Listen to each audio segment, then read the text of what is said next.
já estamos com 1 hora de live, então vamos lá. Ô, Sander, e aí, cara, a pressão é muito grande quando se fala de Palmeiras, né? Quando nós falamos de Palmeiras hoje, nós não falamos apenas algo estruturado, vamos dizer, na diretoria, porque algo está se formando uma diretoria estruturada, se é fraca, se é forte, se é uma outra situação. Mas, por exemplo, a gente vê que mudou um pouco a filosofia de trabalho, de contratar. Hoje contrata apenas mesmo quando acha que é necessário. A gente chegou a um ponto, por exemplo, na era Matos, que nós chegamos a contratar quase 20 atletas na temporada. Isso é muito grande, muita coisa para um clube de futebol. Hoje o Palmeiras ali mal consegue contratar 2 ou 3 por temporada, e quando contrata 6 como ano passado, um dá certo e empresta 2, 3. Então, por exemplo, assim, e aí já está certo o Arthur, vai usar a camisa 14 do Palmeiras, e o Richard Rios. Ô Sander, eu quero que você faça uma análise profunda sobre esses atletas, que com certeza você acompanhou bem, principalmente o Arthur, e realmente é de nós palmeirenses se preocuparmos tanto assim com a contratação do Arthur. Eu só espero, o Sander, que a contratação do Arthur, por exemplo, não caia como caiu a do Borja. O Borja veio, e talvez isso atrapalhou muito psicologicamente o trabalho do Borja no Palmeiras, por ter sido a contratação naquele momento mais cara da história da Sociedade Esportiva Palmeiras. E o Arthur agora vem numa pressão de ter sido o jogador caro, por Palmeiras ter pagado o dobro do que vendeu lá atrás. Quero que você analise um pouco essas contratações aí e se você contrataria ou não esses jogadores para o Verdão. Essa questão da pressão é interessante porque a gente tem um exemplo recente aí que é a do Flaco, né? Porque caiu sobre ele também a história de ser uma das contratações mais caras, né? E que não deu em nada até agora, vamos dizer assim. Bom, vamos lá. Primeiro a questão dos valores, né? Aí da contratação do Arthur. Tem muita gente falando, né, a questão do valor, porque vale, não vale, até você estava falando, né, no início também, né, sobre a questão que, ele está vindo por um valor muito mais alto do que foi vendido, mas ele foi vendido há 4 anos atrás, são situações completamente diferentes, e nesse ponto eu concordo, né, a questão do valor, eu acho bastante relativa, porque a gente tem que parar para pensar, assim, na hora de analisar se é caro ou barato, a gente precisa analisar como que é formado o valor de um jogador, que nem a gente pega, se for um produto, a gente vai pegar ali a questão de custo, de tudo isso daí. No caso de um jogador, eu acho que vale mais o histórico dele e o momento em que ele, o histórico, o momento em que ele está e a necessidade de quem vai comprar. E aí, no caso, eu acho que é isso o que está fazendo com que o valor dele suba em relação ao Palmeiras, porque ele tem lá o seu histórico passado com o Palmeiras, tem aí o momento que ele está no Bragantino e tem a necessidade atual do Palmeiras de pegar algum reforço.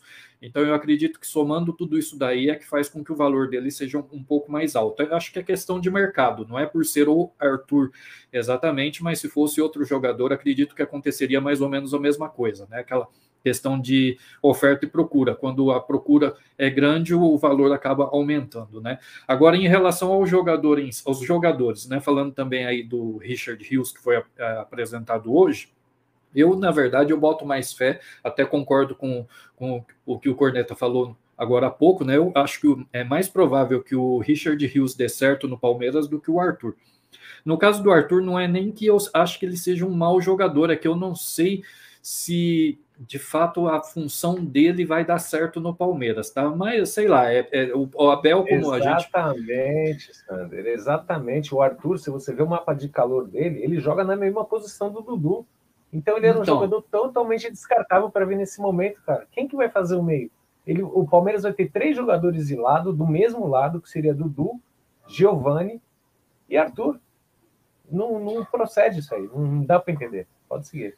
Então, é uma coisa um pouco complicada, né? Por isso que eu acho, não é nem questão de tanto de qualidade, é mais questão de uso do jogador mesmo. A gente precisa de jogadores em outras posições.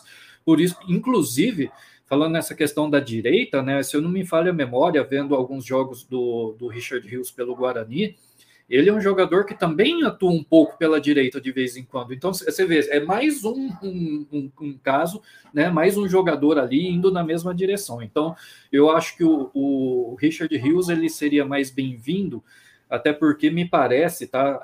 Que nem muita gente fala que ele está vindo para o lugar do Danilo. Eu não acho que seja exatamente para o lugar do Danilo.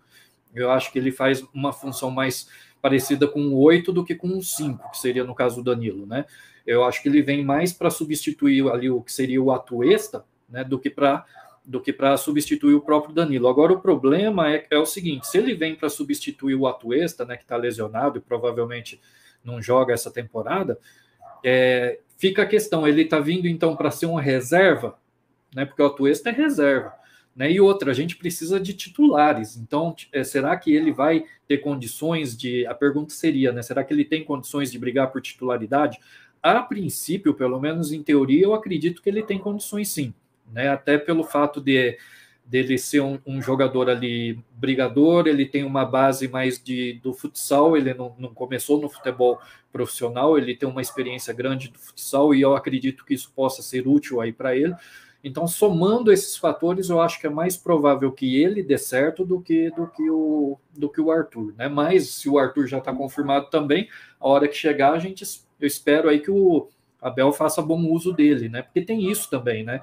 Às vezes a gente espera ter uma certa expectativa em relação a um determinado jogador, mas a gente não sabe exatamente como que o Abel vai usar ele dentro de campo, né? Porque o fato, por exemplo, de chegar um 5 não quer dizer que ele vai atuar como um 5. O Abel pode pôr ele, usar ele de uma outra maneira. Então, eu espero, né? Vou botar aí a minha esperança no Abel, né? Eu espero que o Abel pegue esses jogadores e faça bom uso deles, né? Mas eu acho que vai apresentar resultados mais rápidos aí, eu acho que é o Richard Hughes. O Arthur talvez não tenha um resultado tão rápido por conta desses fatores que a gente já comentou.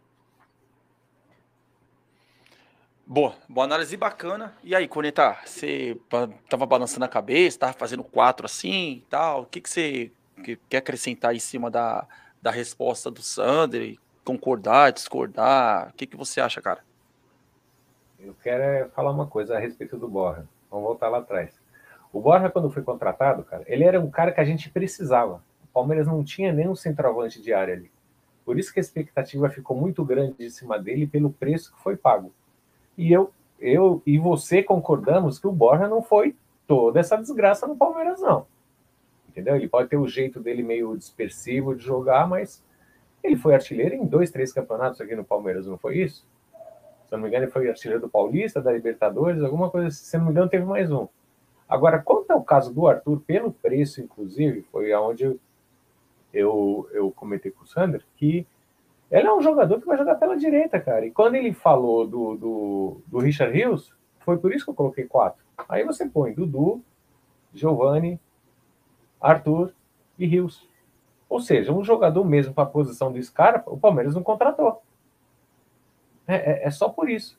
Você pagar 8 milhões de euros num jogador, dá mais ou menos 45 milhões, um jogador de 25 anos, que já passou por aqui, você dá mais 5 anos de contrato, não vai ter retorno financeiro, talvez esportivo, mas que joga na mesma posição do Dudu e mais 2 moleques, então, eu não sei, cara. Não sei onde essa diretoria está querendo ir, não.